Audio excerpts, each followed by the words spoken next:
Again. You see, the interest in the Eye of the Sahara is not just limited to us here chatting about it over the internet, because it turns out that the CIA has also had quite an interest in this place as well, and it goes back decades. So get this, there are declassified CIA documents on the Rishat structure, the Eye of the Sahara.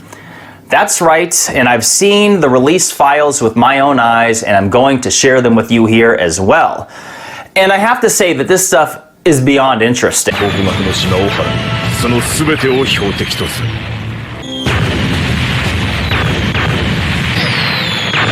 However, let me just say that there's nothing in these declassified files that say anything about Atlantis or lost ancient civilizations. What they do say is quite interesting. However, what these files do not say, the parts that are redacted and still classified, is really going to get you thinking. So where do I begin? Well,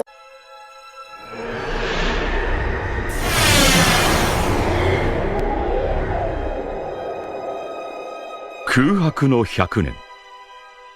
世界の歴史にぽっかりと空いた失われた100年か。この空白期間の後誕生したのが世界政府と言われている。以来800年にわたり世界を統括してきたのだ。世界政府はこの空白の100年についてその真実を解き明かすことを固く禁じてきた。It turns out in 1967, the CIA conducted a secret mission where they sent military aircraft to conduct covert surveillance and scientific experiments on about a dozen different sites from around the world to study for geomagnetic anomalies. And of the few places in the world that they chose to study on this top secret mission, the mysterious Eye of the Sahara just so happened to be one of them. And like I said, the stated purpose of studying these sites was for identifying geomagnetic anomalies, which, if you're not familiar, the Earth's geomagnetic field is what shields us from the vastness of space, which, when you think about it, is incredible. I mean, it allows our planet to travel through the cosmos at incredible speeds, all while protected from the vacuum of space as we live comfortably and safely within a seemingly invisible shield that's in the shape of a bubble. So now that this secret mission is declassified, what were the results of that mission and the scientific experiments? Well, we don't know, because that part is still classified, as there is nothing in these release files that say anything about what the findings of their scientific study were related to geomagnetic anomalies or their covert surveillance. Which is utterly weird when you consider that this was back in 1967, 54 years ago from 2021, and we still don't get to know what the results of their findings were? So yeah, is it just me, or is that strangely interesting? But here's the thing, that is just the beginning of where things start to get weird. In fact, that is probably the least interesting part of these declassified files. Now, before I share that next part, I must first... 100年間の出来事はポーネグリフを読み解くことで明らかになるとされている。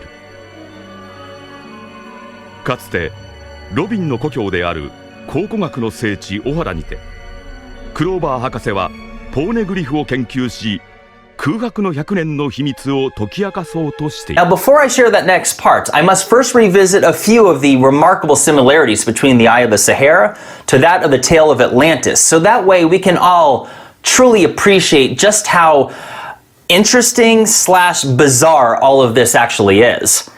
As I discussed in my previous videos, the story of Atlantis originates from the ancient Egyptians, and they had described an empire named Atlantis, which consisted of 10 kingdoms, and the capital of Atlantis was on an island that consisted of 3 rings of water and 2 of land, which, of course, when we look at the Rishat structure, you see that it would precisely match that specific detail of 3 rings of water and 2 of land. And not only that, it was said to open to the sea at the south, which is exactly what you see here at the Rishat. In fact, you can literally see the striations in the sand where water once flowed through it. But not only that, those are weird considering, again, it's 54 years later. And we're still not allowed to know? Because here's what I consider to be the weirdest part of all, which involves the entire context of this study itself. Quote, while the scientific aspects of this survey are totally unclassified and available to the worldwide scientific community, blank, redacted, not unclassified, as in still classified 54 years later in 2021. Let me read that again. While the scientific aspects of this survey are totally unclassified and available to the worldwide scientific community, nothing. What did the rest of this half page that is now whited out and redacted, and even which continues on to a small portion on the next page, what did all of this say? It's quite literally the entire context of the mission itself, and yet it's still classified. They purposely removed it decades later. So ask yourself, one, why did they end up not including the results of their findings within the released declassified files, despite the fact that they said that they would?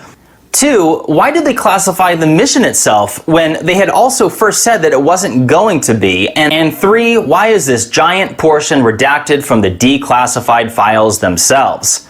Like I said at the beginning of this video, that is strangely interesting, isn't it? But let me be clear, I am not suggesting that these files had anything to do with Atlantis. But at the same time, I do find it interesting in that Atlantis was said to have special geologic properties to it. For example, the center island of the capital was said to have two springs of fresh water, one of cold, the other warm, and that in itself would be geologically unique.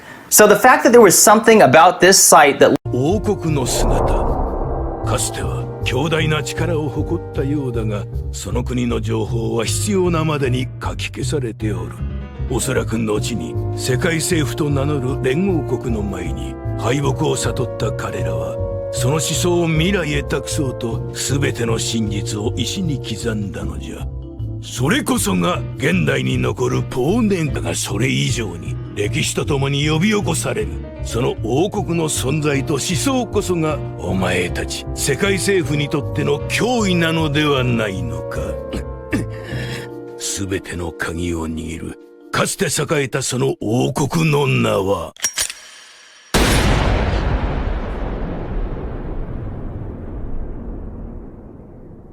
お原は知りすぎた。